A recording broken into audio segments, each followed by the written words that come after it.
welcome everybody who was able to join us today. Thank you for joining us for the Scam Landscape, Staying Safe. My name is Lisa. Joining us today, moderating chat today is Betty. She and I are both volunteers for the AARP New Hampshire Speakers Bureau.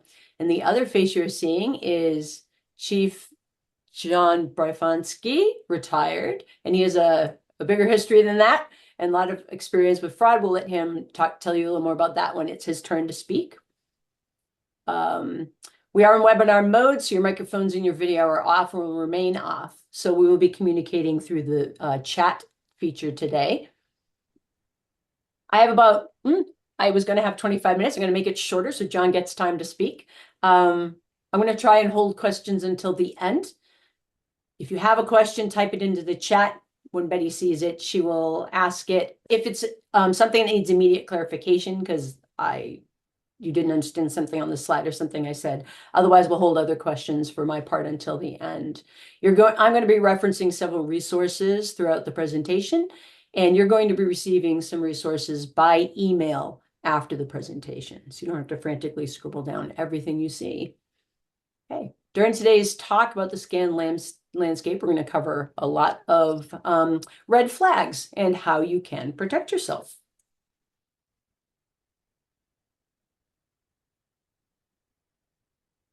There we go. My slides didn't want to advance. Okay, so scammers steal billions of dollars from unsuspected consumers every year. And this has an impact on victims and families. That impact is can be both financially and emotionally devastating, especially for older Americans who tend to be left feeling embarrassed and also like people won't trust them with their own money anymore. There are thousands of scams and there are new ones being created all the time. So we obviously can't possibly talk about every scam. So our goal today is to give you some information that will help you identify and you protect yourself from any type of scam. And we're going to look at trends in fraud, how these fraudsters contact us and then ask for payment, and how you can prevent fraud from being perpetrated upon you. Then I'll also share some resources and we'll have a little time for question and answer. And then we're going to move on to John, who is going to talk a little bit more from his experience. Before we jump in, I was going to ask a question, how many people have been targeted as fraud or someone you know? We're going to cut that right now simply because of time. But you can think to yourself, have I been? Do I know someone who has been? So we're going to start by defining scam and fraud, and then we'll look at the trends. So fraud is when someone steals your information without your consent. And a scam is when a criminal tricks you into giving up money or personal information. Most scams are imposter scams. Someone's pretending to be someone else. They might pretend to be the police or clergy asking for donations for something that doesn't exist. A government agency. There's a lot of scams around the IRS claiming people owe them money, and that's not the IRS. It could be a business. It can also be a friend. Someone might hack your friend's email and send an email seemingly from your friend, and it's not. Identity theft is the most common type of fraud. And when someone steals your identity, they use that information to access your accounts or file false claims in your name. But no matter the term, fraud or scam, it's all about taking your money. So let's look at the impact of fraud. First of all, there's a huge misconception that scam only happens to older adults, and this isn't true. In reality, about 38% of younger adults reported losing money to fraud in 2025. Versus only 25% of adults aged 70 to 79. However, the financial losses by older people were much higher than those of the younger adults. And this is often due to the fact that they've worked and saved throughout their lives. In 2025, the median loss for people in the age group of 20 to 29 was about $305. For those in their 70s, it was $1,000. And for those 80 or older, it was about $2,000. So bottom line is scammers don't care how old you are. If there's any money they could take, you've got a target on your back. We don't know exactly how big the problem is because it's pretty well thought that fraud is hugely underreported. But the numbers you see here on the slide will give you a little bit of an idea. The Federal Trade Commission collects consumer reports of fraud. And in 2025, they received more than 3 million fraud reports that totaled 15.9 billion, that's billion with a B, dollars in losses. And if you compare that to the 2020 statistics on the slide, that's almost a 400% increase in just 5 years. The Javelin Strategy and Research Group, in a report that was co-sponsored by AARP, reported that Americans lost $47 billion to fraud in 2024, and that was probably seriously underestimated. And the Federal Trade Commission says that it's likely hundreds of billions of dollars that are lost to fraud each year. And unfortunately, the numbers are just as grim in New Hampshire. In 2025, there were more than 10,500 fraud reports for a total loss of $53.1 million. And that was way up from the $34.6 million in losses reported in 2024. So that's only in 1 year. And there were more than 1,900 identity theft reports made to the Federal Trade Commission in New Hampshire in 2025. So the numbers are big. And the types of scams that are reported to places like the AARP Fraud Watch Network, which I will talk more about later, are almost endless. This is a graphic about some of the names of some of those. And there are probably new scams being launched as we speak. So instead of listing specific scams, we're going to focus on what they have in common. And we're going to look at key patterns that can help you spot and avoid the red flags. Almost every scam starts with some sort of unexpected contact. And what I'm going to show you is a pie graph. Each one gets a little sliver of the pie. And these are the top contact methods that reported to the Federal Trade Commission in 2025. And just so you know, there's numbers attached to each of these pieces of the pie, which I'm not going to read the numbers. You can do that yourself. And in each of these categories, the numbers are up since 2024. So, email.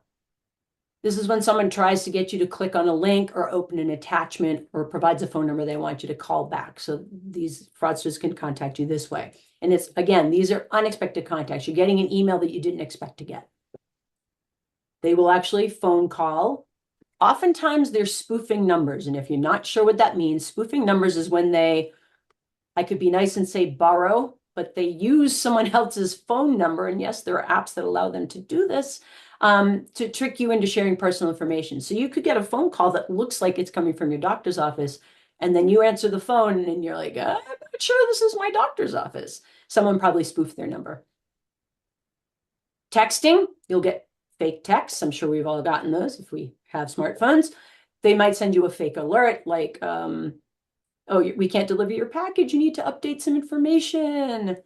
A fake bill. A lot of these from the toll companies. They say they're from the tolls, but they're not. And there'll also be offers that urge you to click on the link. Social media, people use fake profiles. They'll impersonate other people. And then there are also ads within social media. And some of those ads are from fraudsters, criminals who are trying to gather information from you. There are also fake websites, including fake romance sites, fake sites as well as romance sites that are also designed to deceive you into thinking like you might be on a website that looks like it's a legitimate place that sells products, but you order a product, you pay the money, and the product never arrives. You go back to try and solve the problem. Company doesn't exist. There are other ways they contact us too. TV, radio, reaching out in ads that are not real. Print, fax, in-person contact. They might actually speak to you on the street, knock on your door. They still use mail. Notice it's a tiny sliver of the pie.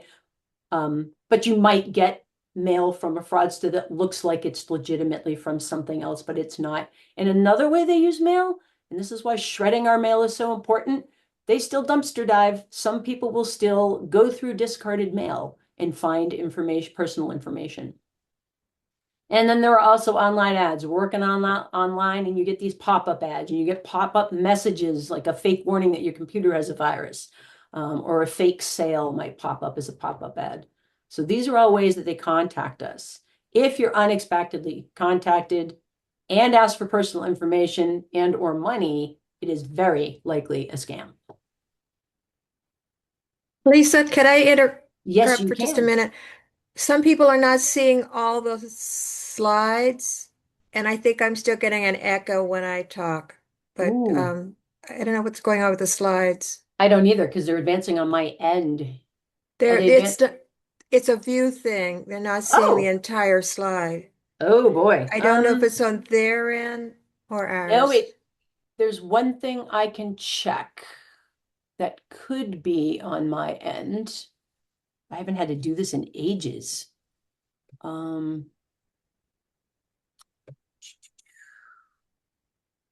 doesn't appear I can do it anymore.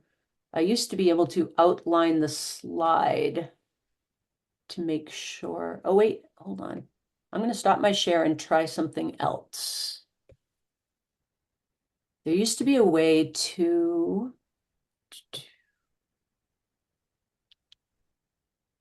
Hmm. Portion of screen. Let me try this.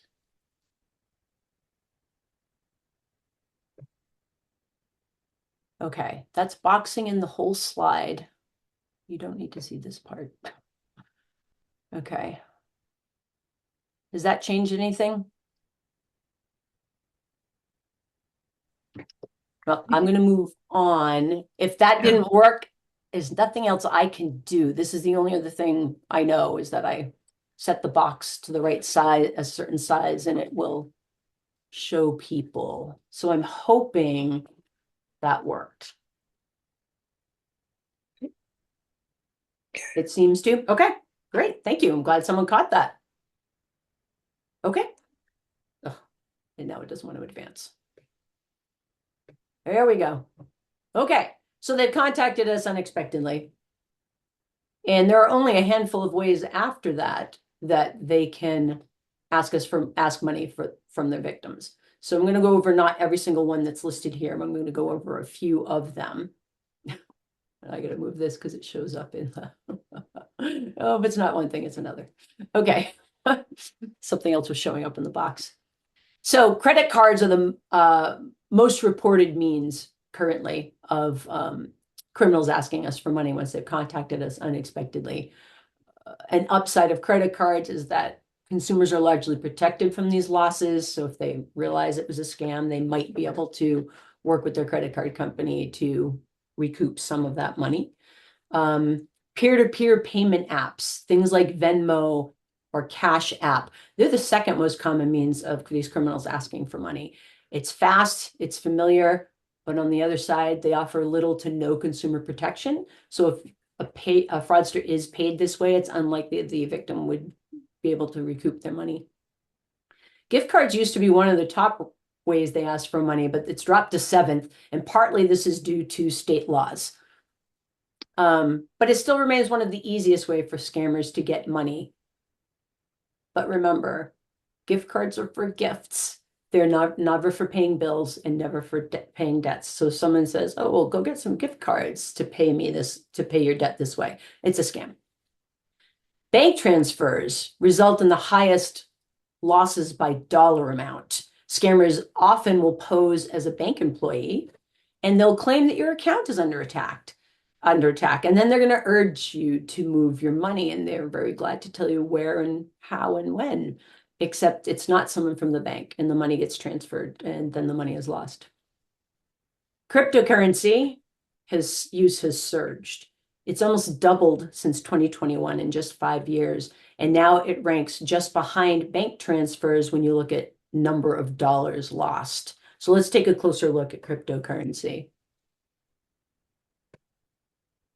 Cryptocurrency ATMs look very much like regular ones, but they work very differently. So scammers tell you to withdraw cash from your bank and then deposit it into a nearby crypto ATM. That converts your money into cryptocurrency and it sends it directly to the criminal.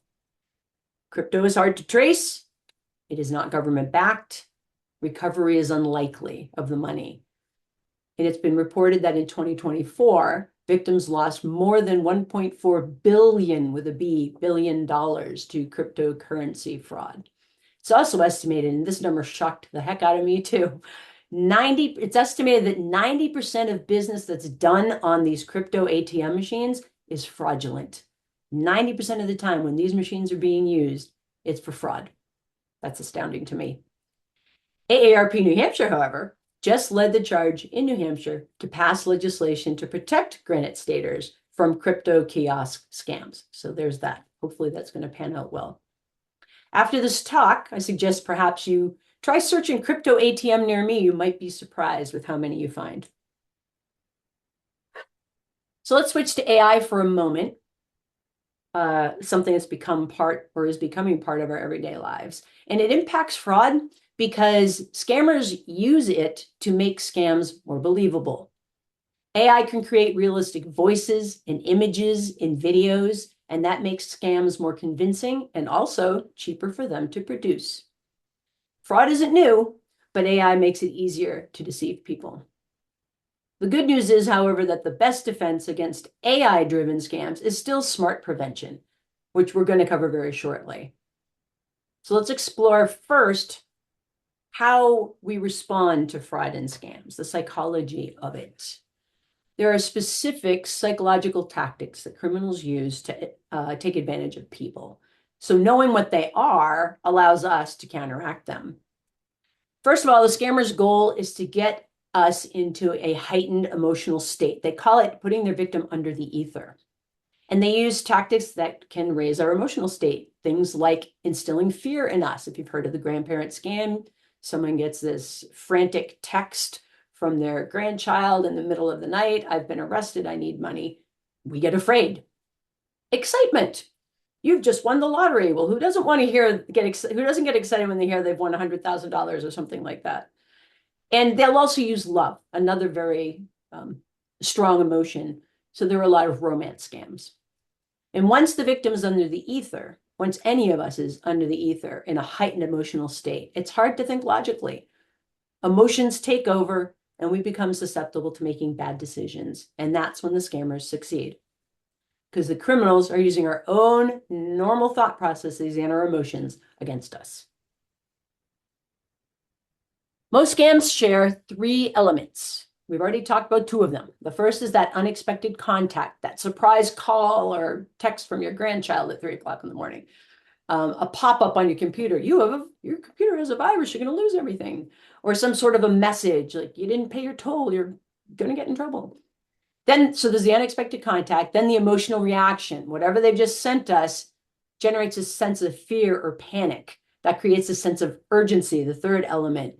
Act fast, send money now, click here now, call immediately. But if we can recognize these signs, it can help us spot and avoid most scams.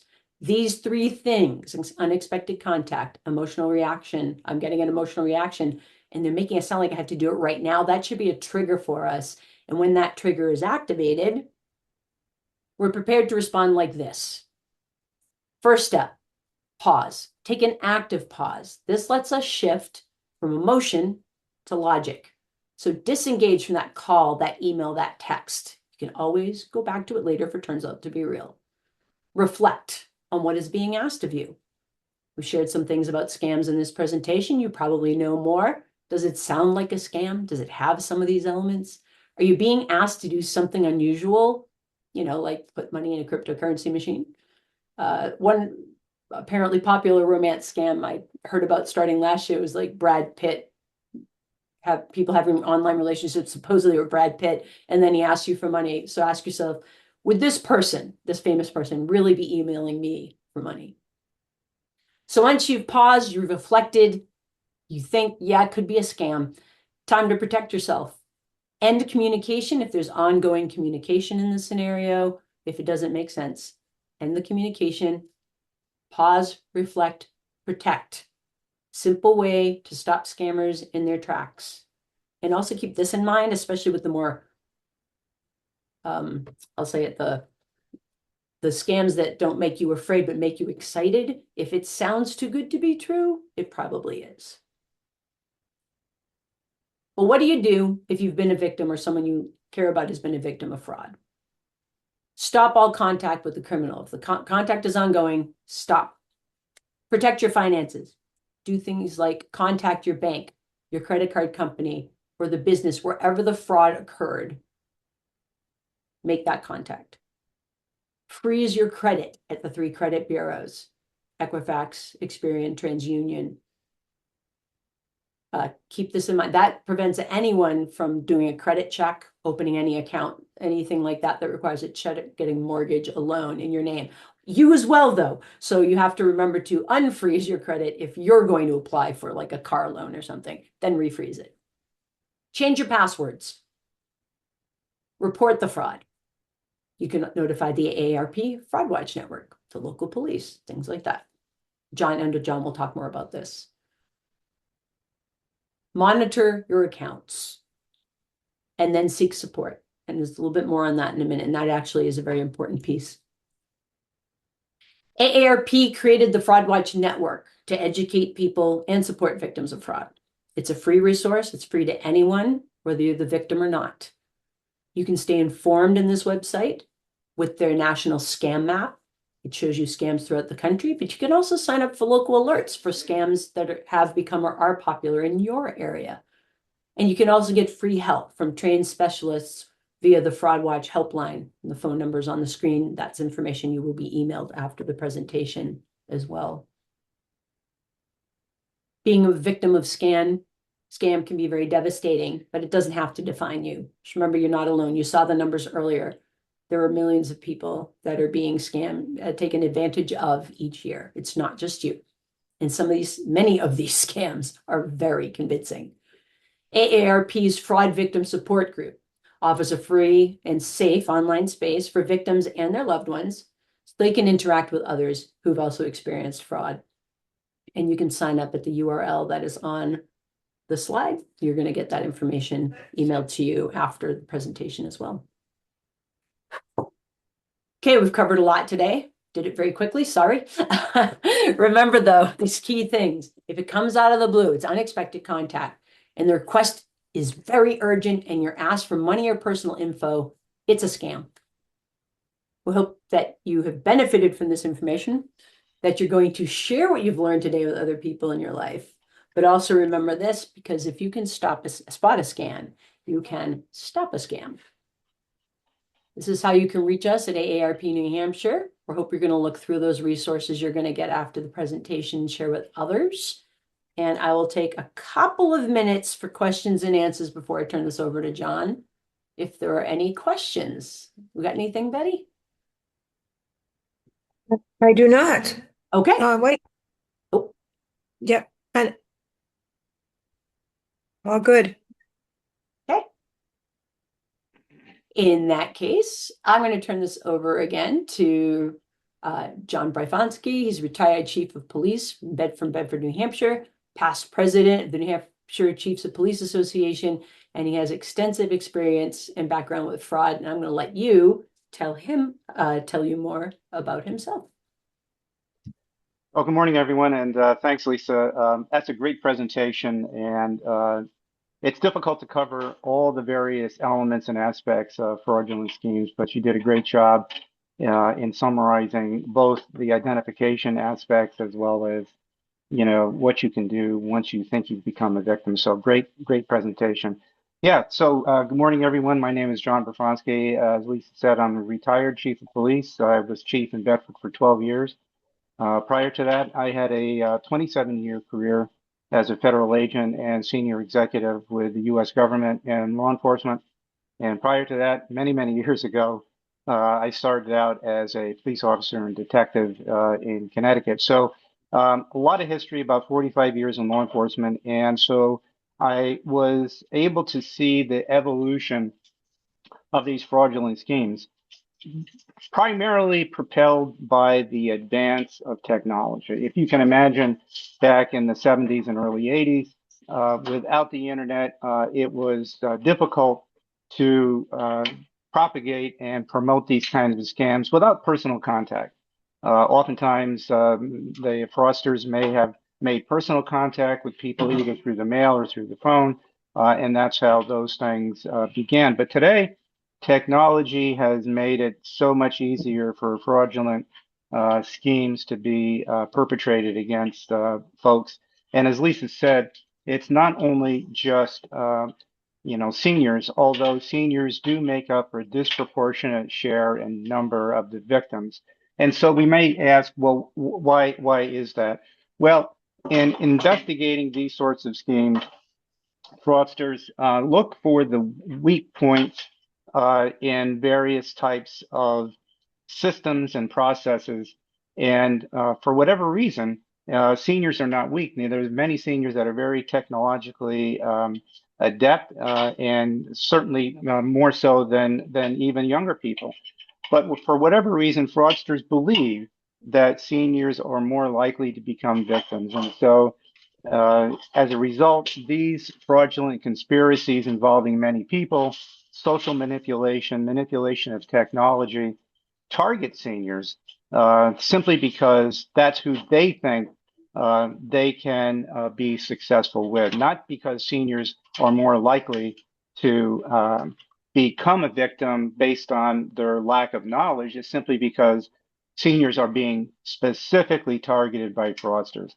And so, how, from a law enforcement perspective, right, do we try to mitigate those risks? And those mitigation activities certainly begin with your social media, online uh, processes and work, your email, how you protect yourself from placing information into the public realm that then becomes available to fraudsters. So, as Lisa talked about, it's important to make sure that you safeguard your accounts, change your passwords, use a crypto locker application to hold your passwords. And like me, I have a ton of different passwords for many, many different applications.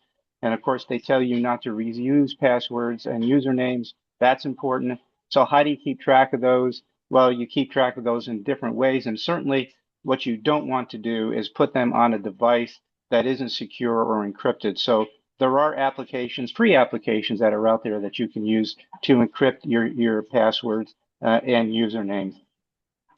And again, the various methodologies by which we become prey to fraudulent schemes starts with perhaps an initial identity theft attempt in which fraudsters look at your Facebook account, they look at your social media footprint, they gather information. It may seem benign to post pictures about your trip to Italy or your granddaughter or your grandson or your son or daughter's trip to Croatia, for example. That information then becomes available to use by the fraudsters to manipulate you as a victim, right? So again, while we all want to share information on social media, I'm not saying don't use social media. Be aware that information that you do put out into the open via social media, even though it's a secure app, those apps can be hacked. So it's important to safeguard your social media presence. Pay attention. If this is not really a seminar to talk about email extensions and how to identify fraudulent email or fraudulent text, but it's important to take a look at how you can identify a text or an email, for example, from Microsoft. Many frauds are perpetrated because the fraudsters successfully convince folks that they are an employee of Google or Microsoft or Apple. And oftentimes that starts with emails or pop-ups. And there are ways that you can identify how a fraudster may look at how to post an address from where they're sending that makes it appear as if it's from Microsoft or Google or Apple, but it's not. And that initial hack then leads to exposure of your information. The next thing that may happen is that you get a pop-up on your computer screen because your computer's already been infected with malware because you clicked on an extension in that email, and that opened up your entire computer files to a fraudster, and they look for information like bank accounts, where you do banking, where your credit card statements are, things of that nature, and then use that to manipulate you, as Lisa so aptly said, to make you feel panicked that all of a sudden your entire financial situation has been exposed. And once they have you under the grip of that panic, then it becomes easier for them to manipulate you. Recognize that while Lisa's presentation was great, and you may think, "Oh God, now I have this information. I'll never become a victim of fraud." Well, these sort of scams occur, and we've found in law enforcement that they pop up when people are most exposed and least expect it. You may be driving in your car, or you may be shopping, or you may be home, and the next thing you know, you're looking at the internet, and you get a pop up on your computer, or you get this phone call from a bank, and the number on your phone is in fact the name of Citizens, is the in fact the number of Citizens Bank, and all of a sudden they tell you that, well, your Zelle account has been hacked, and you do have a Zelle account. And let's say that you had uh, paid a vendor, a landscaper, with your Zelle account, and the fraudster knows that because they've hacked into the Zelle account. And the next thing you know, they're calling from your bank. They're calling with a number that comes back to the number on your credit card or your bank statement that says it's from your bank. And they know that you have a Zelle account, and they know that you just paid, John's Landscaping $175. And all of a sudden, those 3, 4 pieces of information may lead you to believe initially that, well, this is a legitimate call, right? So and this is how many frauds happen to both young and old folks. So even though those pieces of information may coincide with what you know about your bank account, your Zelle account, your Microsoft account, you won't be contacted by these companies or by your bank on a cold call, right? So the first thing to do that we always tell folks is that you need to verify who you're talking to. If you're being told that your grandson or granddaughter has been injured and or has been arrested in an accident, they need bail money, and you're talking to some prosecutor in Timbuktu County, Oklahoma, hang up the phone and call that number. Call the number, not that they gave you, but look online and find the correct number for that police department. We've had cases involving frauds and schemes in Bedford in which the fraudsters have used the Bedford Police Department public telephone number. It shows up as coming from the Bedford Police Department. They actually have gone into and looked at our roster of officers, and they'll pick an officer's name, typically a lieutenant or a sergeant, and they'll indicate to you that, hello, I'm Sergeant Brafonsky from the Bedford Police Department. And you happen to know that there is a Sergeant Brafonsky because you know your police officer, and you happen to know that 472-5113 is the commercial line for the Bedford Police Department. And the next thing you know, you begin to put these pieces together and coincides with legitimate information that you already know.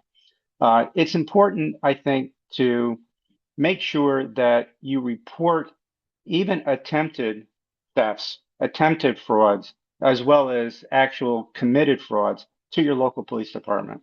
As Lisa said, you can report it to the Federal Trade Commission. However, federal law enforcement, as well as state local law enforcement, have authority to investigate these crimes. On the federal side, certain crimes are investigated by the FBI. For example, cybercrime is typically a fraudulent scheme that the FBI gets involved with. Credit card scams and frauds involve usually the Secret Service.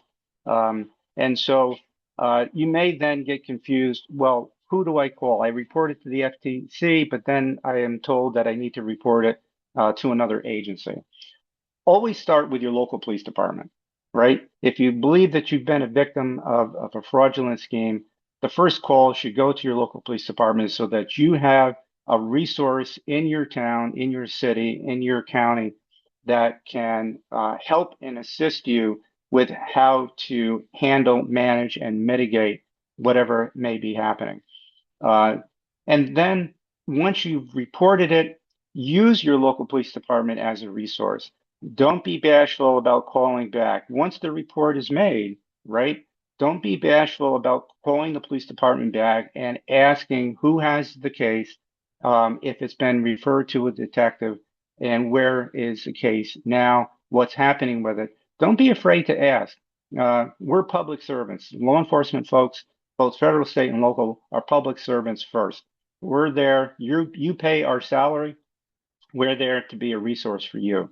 So we often make sure that we want folks to call us quickly. We know that both with victims that are young as well as senior victims, there is unfortunately a feeling that, oh my God, I just done something horribly wrong. I made a mistake. I know I've been a victim of fraud, but I really don't want to report it because I don't want to expose myself to that sort of scrutiny by my friends, my relatives, my family. And so oftentimes folks delay reporting being a victim or even attempted victim of a fraudulent scheme. The sooner you report, and in particular, specifications with crime that folks actually want to contact you. We've had fraudulent schemes in which they'll actually send someone to your house claiming to be, and this has happened a number of times in Bedford, claiming to be someone from Massachusetts District Attorney's Office or some bail firm that's come to collect $6,000 from you to use to bail out your grandson or your granddaughter, right? They'll send someone to your house. If the local police department is involved early enough, we can intercept that individual and actually identify who they are, where the money is going to, and actually identify the other members of the fraudulent scheme to help us uncover these sorts of cases. And remember that these cases are multiple, they're multifaceted, they're manipulative.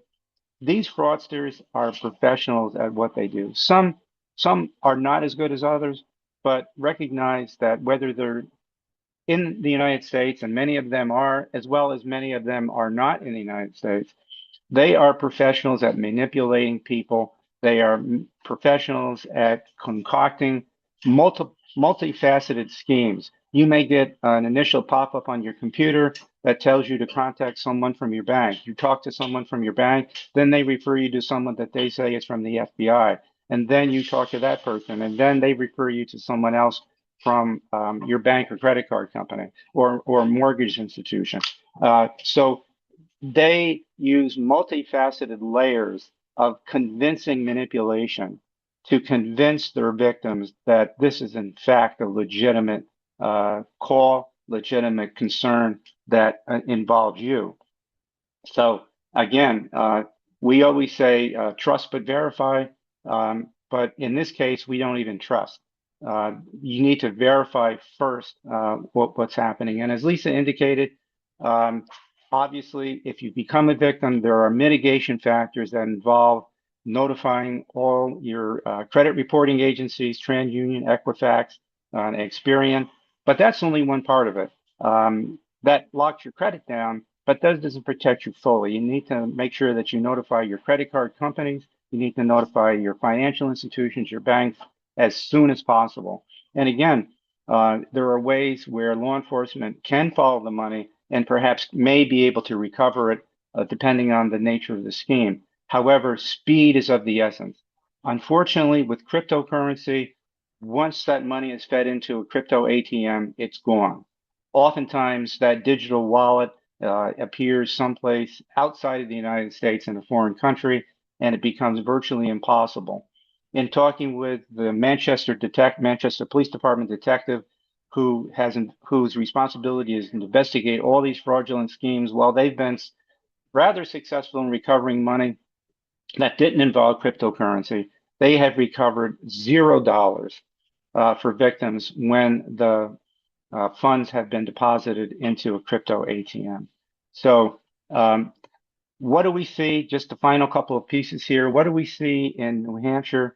Well, in Bedford, and in my experience, and talking with my colleagues across the state, the various schemes that we often see involve people who call that claim that they have a warrant for your arrest, or they have already arrested one of your family members. and there needs to be bail money, or you need to pay this fine. It could be parking violations in a city. It could be speeding or traffic violations. There's going to be a warrant for your arrest. It could be that your computer has been hacked. You'll get a pop-up indicating that it's from Microsoft, and then a call indicating that, well, your computer's been infected with malware, and these are the steps you need to follow to correct them. Again, these are all warning signs to indicate that this is a fraudulent scheme. Stop, unplug your computer, unplug it from the internet.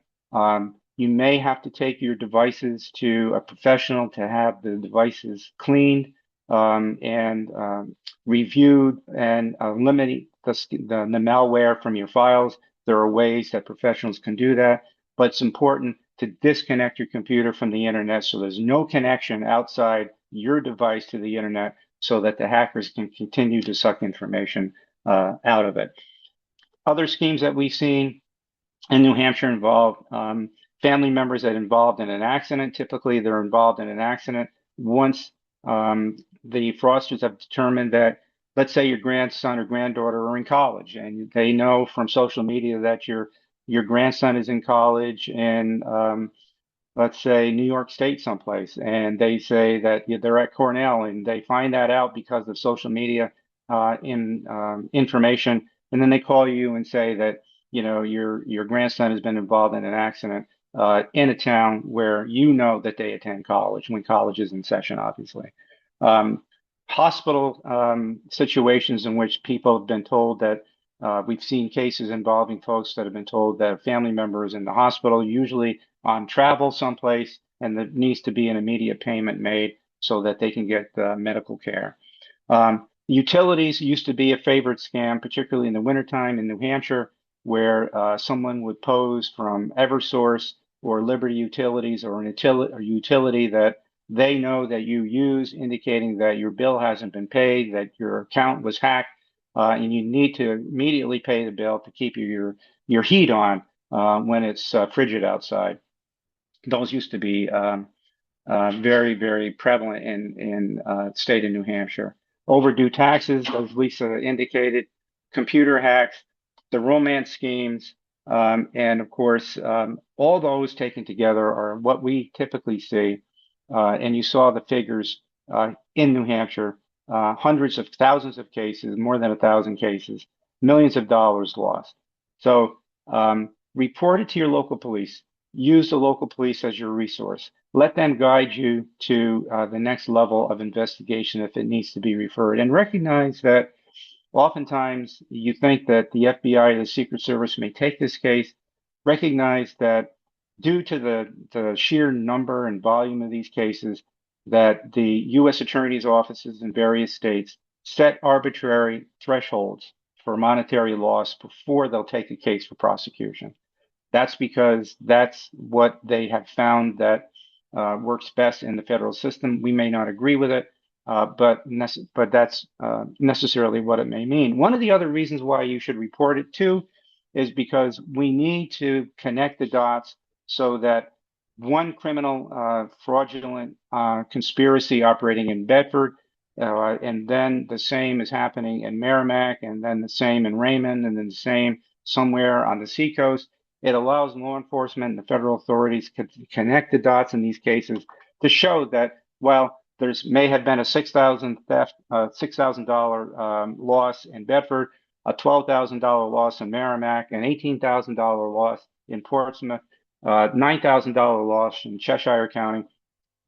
Putting all those losses together brings the threshold up to the point where we can, local law enforcement, state law enforcement can then leverage federal resources like the FBI or Secret Service to help state and local law enforcement with these kinds of cases, and perhaps bring charges against them in federal court where the charges tend to be more stiff and get a better result in federal court.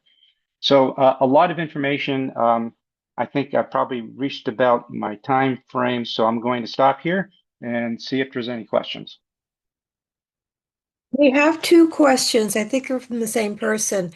They wanted to know if we can address cookies on websites And also, if the unsubscribe link from a professional website might actually be getting you into an infected virus. So do either of you have any information on the cookies or the unsubscribe links? Well, cookies are there, as you can pretty much tell when you click on a link that opens up the options. Um, Cookies are digital footprints that are in your machine that then report back, depending on the nature of the cookie, um, the various websites that you look at. So, for example, um, if the cookie monitors your web browsing, all of a sudden you may start getting advertisement email from a particular vendor or merchandiser based on your browsing history. We all know that that happens. That's because that cookie has been monitoring, and you may have allowed your machine to have that cookie installed. Um, I routinely always go into the site and disable on all the cookies that are not performance related. There are some performance related cookies that assist the computer in managing the particular site that you're viewing, right? But cases in which the cookies are monitoring your browsing history, monitoring where you go on various sites, to sell your information, you can disable those and make sure that that doesn't happen. Cookies are not malware. When we speak of malware, we speak to various computer programs that often are activated when you click on a link in an email or a text. That particular link activates a download for a computer program that then allows the fraudulent scammers to get into your system, right? That's how malware infects. So cookies are not malware. Cookies do um, provide information to merchandisers, but they're not malware. What you need to guard against is malware or email from what looks like a legitimate company like Google or Microsoft, and learn how to determine whether or not the email extension, when I say the extension, it's where the address is posted coming from to you is actually from Microsoft or Google, right? And the hopefully that addresses the issue. And the other question is, remind me again. If you unsubscribe, if you're clicking your unsubscribe link, is that actually going to get your computer infected with a virus? Anything with the unsubscribe link from a professional website? If it's a legitimate website, the answer to that is no. If it's a not legitimate website, so for example, there's been a recent spate of fraudulent schemes that use the program to verify whether you are actually a live person and not a robot or a bot. We've all seen the CAPTCHA uh, pop-ups on your screen when you go onto a particular website. They want to verify it's actually you and not a bot or a computer. And you'll see various pictures that appear. Click on the pictures that are of traffic lights, for example, right? Unfortunately, fraudsters have manipulated that. And so you need to be careful about using those sort of verification methodologies, and the way to do that is to make sure that the email that you're actually clicking on, right, is from a legitimate company. So unfortunately, it's almost become necessary to determine whether or not we have the knowledge, that you have the knowledge to determine whether or not the email or the text message that you're looking at is from a legitimate company. And if it's not, and you click on an unsubscribe, if you click on a CAPTCHA, that may activate the installation of malware. And so it all starts with being specifically concerned as to whether or not that text message or email is legitimate. If you have any iota of a question that it's not a legitimate email or a text message, don't click on anything in that email, right? Don't click on anything. You can then oftentimes go into Google yourself and ask Google if you use AI, or ask AI, has there been any scams involving this particular phone number, right? Or have there been any scams involving this particular company or email address, right? And if there has been, it'll come back and indicate, yes, this particular phone number, 603-123-4567, has been linked by the Federal Trade Commission to computer scams involving XYZ, right? So then you can actually verify whether or not the text message or the email that you're getting is in fact legitimate. And if it's not, make sure that you don't click on any extensions, any links in those emails until you're sure that that is from a legitimate company. And if you're getting a promotion from a company, you can always go back out of the email, and I recommend that you Google the company independently, www.xyz.com, and then go into their website independent of the email if you don't think the email is legitimate. We have one more question about protection. It asks about if you have an Apple device, do you need protection such as Bitdefender? And I guess that would be for any device. What kind of protection do you need on your From a computers? tech From a technological point of view, it used to be, and I say used to be, that most of the fraudulent computer malware exploited weaknesses in Android or Microsoft Windows-based devices, so Android phones or Microsoft-based computers, and that Apple, because of its different operating system, was somewhat, not totally, but somewhat immune. Now, Apple has been targeted by fraudulent hackers and scammers to the extent that it's now important to make sure that you have some sort of protection on your Apple devices, whether it's the Apple phone or whether it's an Apple computer, iPad, whatever the case may be, to make sure that your particular device is protected. So the answer to that would be yes. I would recommend that you look at the many, many products out there. You can research which are the best products for your devices and for you, and to protect yourself. There are now AI powered protection devices that'll even tell you when you click on a device on the internet, or when you click on a site on the internet, that that's a fraudulent site. All right. It's not foolproof. It's not 100%.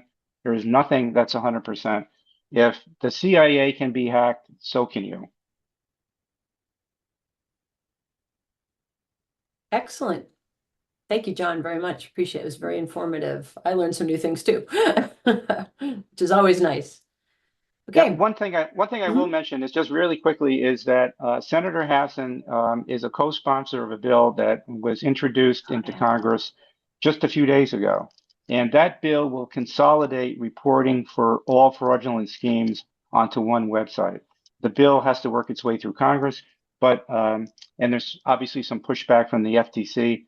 But if that passes, then it'll be one-stop shopping for people who have become victims of crime and fraud schemes, and that would be a great benefit. You don't have to go to various websites to get help. You only need to go to one website. So let's hope that that actually gets passed.